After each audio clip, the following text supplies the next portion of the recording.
Previously on Golden Tales Radio. For 30 years, Ellen West had been invisible in her own home. The quiet daughter-in-law who rose at dawn every Thanksgiving, polished the silverware, and never sat at the table with the guests. But when her husband Robert passed away, everything changed. In the attorney's office, Dorothea Harper learned the truth. The mansion she lived in, the buildings she thought her son owned, all of it had belonged to Ellen from the very beginning. Inherited from her father in 1994, managed in silence for 3 decades. The pen slipped from Dorothea's hand. That night, Ellen stood alone in her apartment, staring at her phone. A text message from Dorothea, "We need to meet." And Ellen had a choice to make. The rain had stopped sometime before dawn. Ellen had not slept. She had spent the entire night sitting on the sofa, phone screen dark, still held in her hand. On the table, documents were spread open. The trust agreement, property deeds, rental contracts, 30 years of records lying quietly in a stack. Outside the window, morning came slowly. A thin layer of sunlight spread across the wet street. One image kept returning to her mind all through the night, changing the locks on the mansion. That door Dorothea walked through every single day.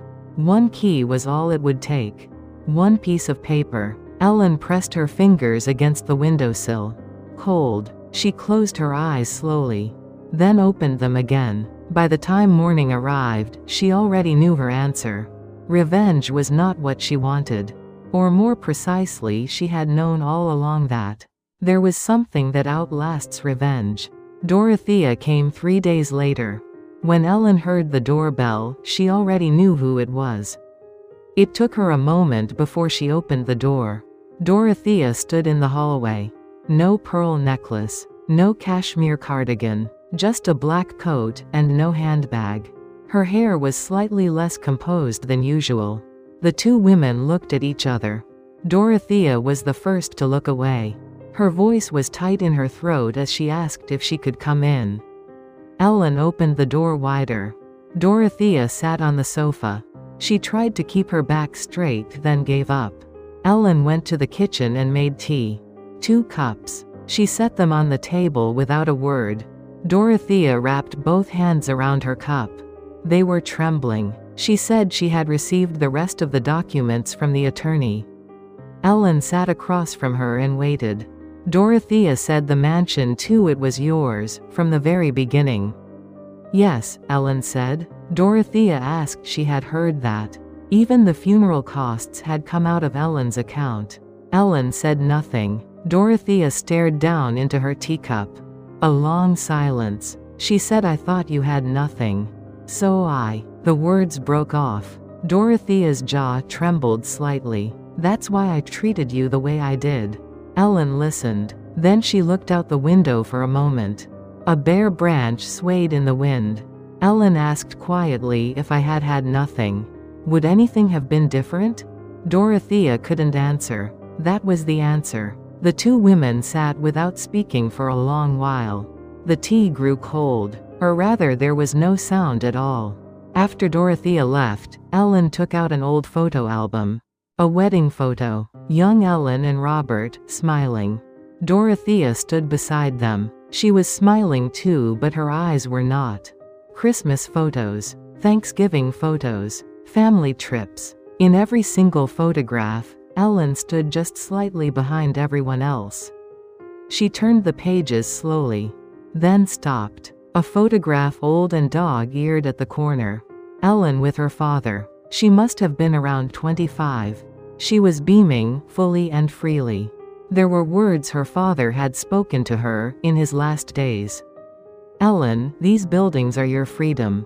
No matter what anyone says, keep them in your name. Use them the way you want to." She had done exactly as he asked. For 30 years. She closed the album. Her hand rested on the cover for a moment.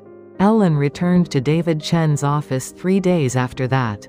This time, she came alone. The attorney asked if she had made a decision.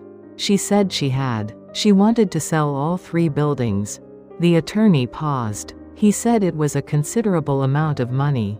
Had she thought about how she would use it?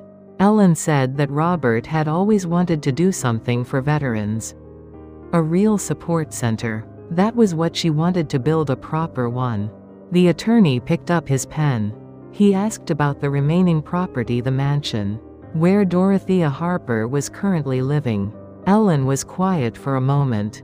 She looked out the window, then turned back. She said she wanted to keep a small apartment for Dorothea, with a lifetime residency condition, for her mother-in-law. The attorney asked carefully, was she certain? Quietly, but without any hesitation, yes. The attorney nodded and began filling out the documents. Ellen looked out the window. The sky was high and clear. The last autumn leaves scattered in the wind. Dorothea moved out of the mansion in early December. She didn't take much of everything accumulated over 30 years. What she brought with her was a few sets of clothes, some old photographs, and a small ceramic cup her son had made as a child. The new apartment was small. A living room and one bedroom. A small table by the window. The light came through beautifully. Dorothea stood at the window. Outside was a park. An elderly couple sat on a bench together holding hands. She pressed her hand against the glass. It was cold. That was the first time Dorothea cried since losing her son. The very first time. The last time Ellen saw Dorothea was in the deep of that same winter. The same cafe. The same window seat. This time, Dorothea had arrived first. Ellen walked in. Dorothea stood up. The two women faced each other. No handshake. No embrace. But Dorothea looked directly into Ellen's eyes. For the first time. After they sat down, Dorothea reached into her handbag and took out an old envelope. She set it carefully on the table. She said Robert had taken it, that she had been keeping it. Ellen opened the envelope. Inside was a photograph. A young Ellen, early 30s, standing in the backyard, looking up at the sky, laughing. Her hair was blowing in the wind. She was smiling fully, as if she hadn't a care in the world. Ellen's gaze rested on the photograph. Slowly, with difficulty, Dorothea said, I treated you wrong. I can finally see that now. She didn't kneel. But that day, for the first time in 30 years, Dorothea spoke to Ellen as an equal. Ellen took the photograph. She looked at it for a long time. Outside the window, it had begun to snow. Silently, slowly, in a low voice, Dorothea asked, why did you leave me the apartment? Ellen looked up from the photograph. After a pause, she said, because I thought Robert would have liked it. Dorothea pressed her lips together. The warmth rose in the corners of her eyes, and the tears she had been holding back slid quietly down her cheeks. Ellen saw it. She said nothing. She turned her gaze to the window. Snowflakes touched the glass. The two women sat like that for a long time, until the tea had gone completely cold. I don't know whether the two of them met often after that. Probably not. 30 years of distance doesn't close over a single cup of coffee. But Ellen West seemed, in some way, a little different after that day. She added another potted plant to her windowsill. She lifted the lid of a piano that had sat unopened for years. Come spring, the groundbreaking for the Veterans Support Center was scheduled. The building was to carry Robert Harper's name. Ellen had chosen that herself. And that photograph, the one of her laughing in the wind with her hair flying free, was placed on Ellen's desk. In a frame. The young woman from 30 years ago was looking at the woman she had become. Ellen West did not choose revenge. What she chose was something that lasts far longer. Her own dignity. Thank you for staying with Ellen's story to the end. If it resonated with you, I'd be grateful if you'd subscribe and share your thoughts in the comments. Until next time.